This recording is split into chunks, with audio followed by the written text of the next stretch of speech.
Happy New Year! What's going on, everybody? Welcome back, or welcome to Footy with Friends. I'm Brady Larkin, and this week I'm flying solo. This is the 4th episode, and it's been a really fun time so far, and I'm even more excited as I look forward and envision how it's going to evolve in 2021.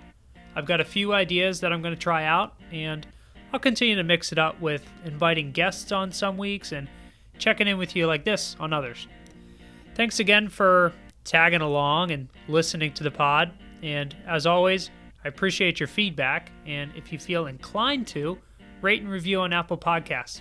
Give it 5 stars. It's going to make a huge impact. I recorded this episode on New Year's Day. And before we bomb forward into 2021, like Andy Robertson down the left wing, aka the Scottish Maldini, I feel it's important we take a moment to look back and reflect on a few highlights from 2020 and definitely the first half of the Premier League season. I'm also shamelessly using this episode as an opportunity to talk about one of my other big interests, a certain Netflix show that I just cannot get enough of. And I even share a theory as to how the world of soccer and the British monarchy are in cahoots. So, there we go. Let's get into it, into my footy friends. Let's have a great 2021.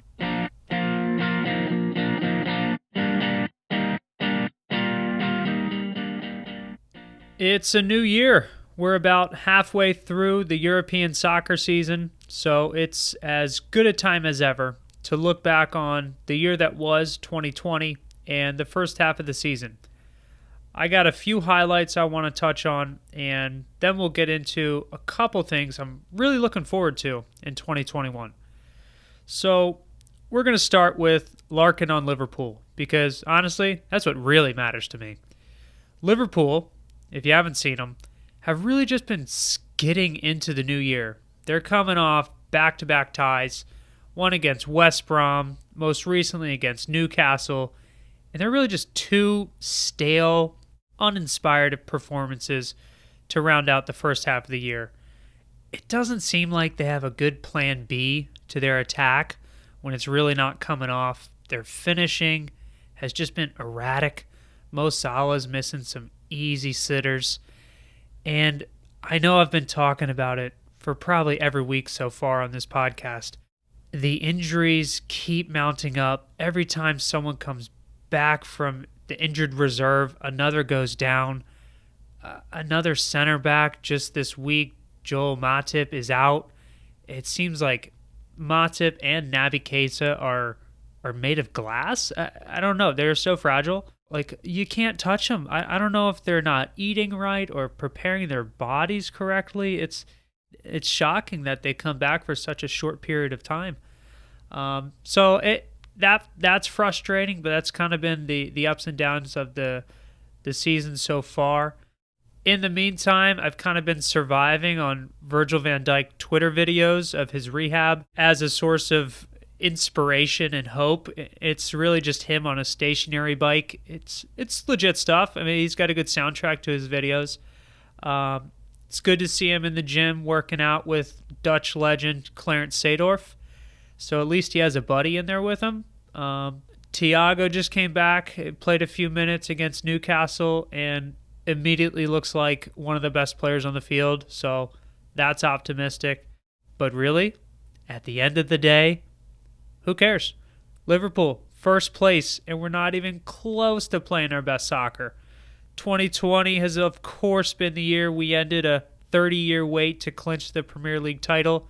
So overall, it's actually been a pretty good time. But this got me thinking.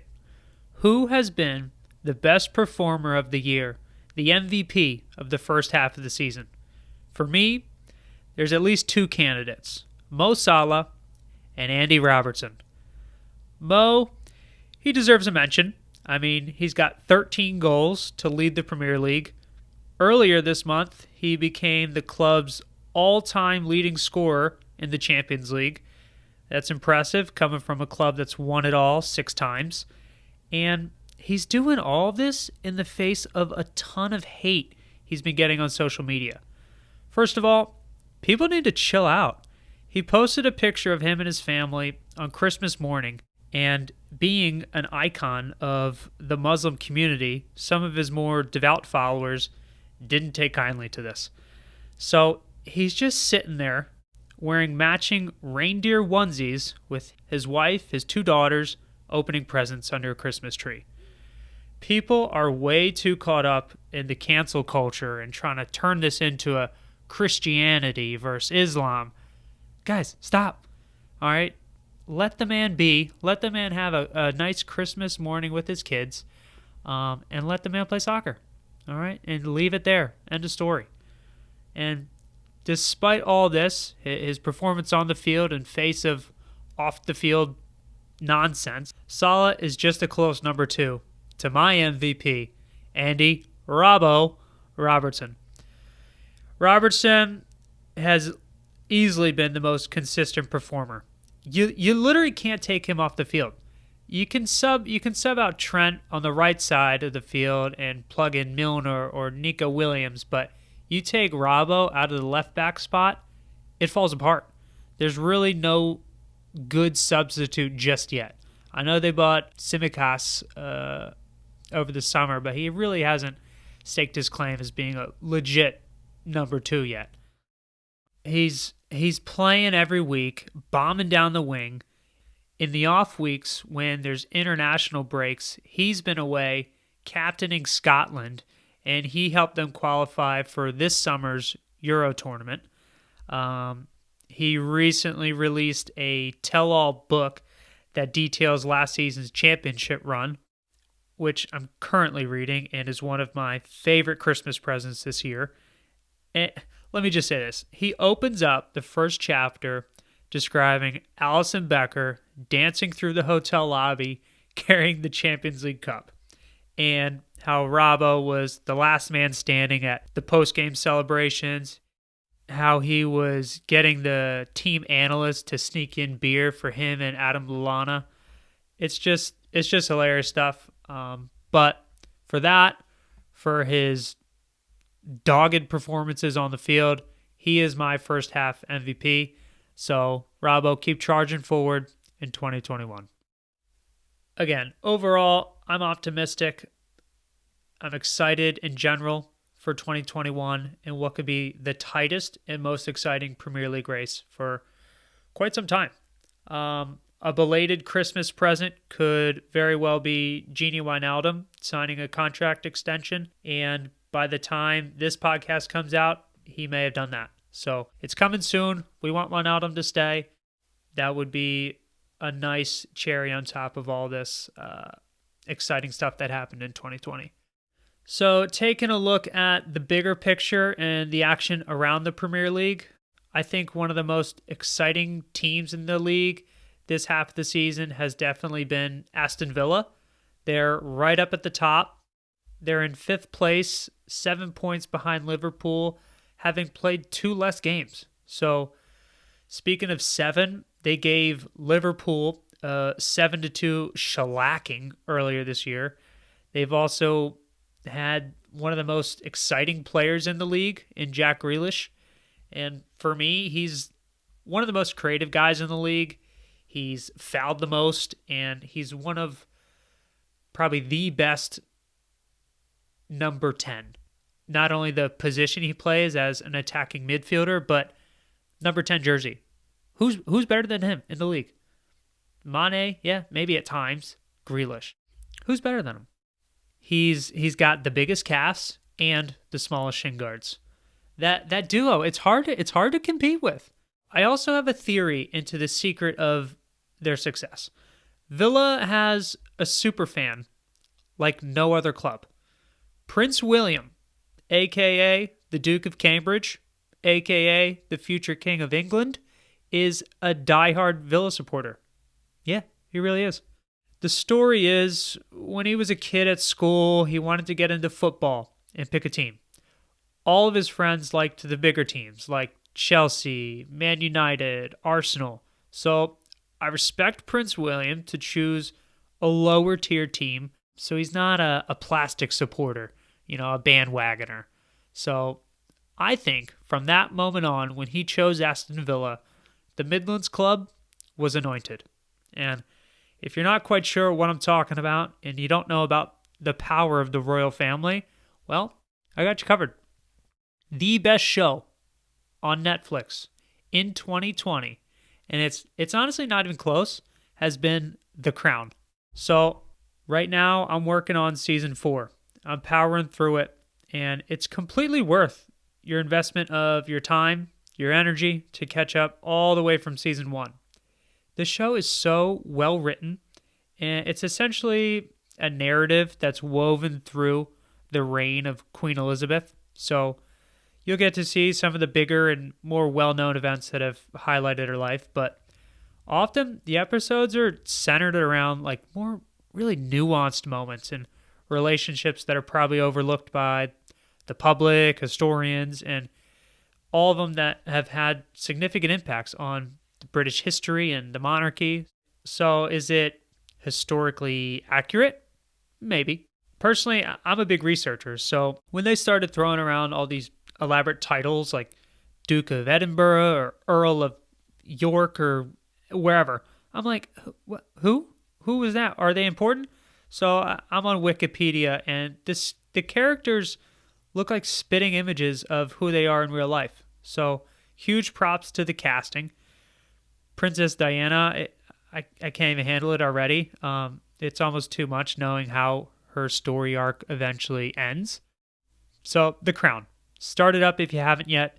It's bingeable, but I'd recommend maxing out at like 2 episodes so you really take some time off, let it sink in. The producers, I'll give you a heads up, the producers wipe out all of the characters after season 2, which I've never seen from a show before. They kind of age up everybody, so that was pretty cool. Looking ahead in the world of soccer in 2021, what do we have to look forward to? I got a couple things. Champions League is coming back. In February, the knockout rounds are coming, and honestly, it never disappoints.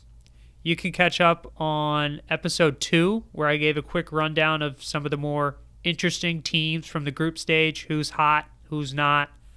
We got to wait a little bit longer, but the summer's on the horizon, and it's going to be packed with some good soccer. To name a couple, we got the Euros in June. All around Europe, 12 different countries. Who's going to come out on top? Who's going to survive the club season to be healthy enough to participate? I don't know. England's got a young generation of dudes. You got the old reliables in France, Netherlands, Germany. You got Andy Robbo leading Scotland. I think Northern Macedonia qualified this year, so hey, who knows? It's going to be wide open. It's going to be great. In July, we got the Tokyo Olympics coming up. 1 year delayed. And for the Olympics, the women's soccer side is usually more entertaining than the men's. For the men's, the players have to be 20 years of age or younger, with the exception of 3 guys on each team can be older. So it's always a little weird as far as who's even playing in the men's Olympics. So it's kind of like a glorified youth tournament. Whereas the women's teams are legit. The U.S. women's national team is always stacked. And judging from the last Women's World Cup, the Netherlands, England are ready to compete for the top. Not to mention Brazil, Sweden, Japan. I mean, they're all competing. They're all good enough to vie for that gold medal. So yeah, the Tokyo Olympics should be really entertaining. And quickly, some life updates. I know I mentioned we were looking into getting a Christmas tree. We did. We went for a real tree, and in fact, we got a baby tree. So the challenge now is to try to keep it alive till spring. So we have to wait until the ground outside has thawed enough for us to be able to replant the tree. And here in upstate New York, that's gonna be a while. So I'll keep you posted on how our little tree's doing. And as we also head into the new year, if you've made a resolution, good luck to you. Stick with it. And if you haven't, no problem. I think the first week of January is really just a grace period for all of us let's have time to bounce back from the extended holidays. I know we're boozing, we're eating a little heavier. So after a week, let's dive into those resolutions. And hey, if goal setting and resolutions aren't your thing, another thing I would try is pick one word. So author John Gordon turned me on to this a couple years ago in choosing what's one word you want to live your life by. So it could be presence, balance, positivity, to name a few. So if that sounds more like your speed, can you pick one word that you want to live your life by in 2021? All right, so that's a quick one. That's all we got this week. I'm going to be coming at you every week this year. And if you have any downtime, you know what to do. Watch The Crown. And tune in next week for another episode of Footy with Friends. I'm going to have another one of my buddies on to talk about his soccer experience. So this should be a good one. He's got some professional soccer experience growing up in a different country. This should be a fun one. As always, check out my Twitter page, footy_friends, for a teaser of the episode before it drops. Alrighty. Big love. Peace.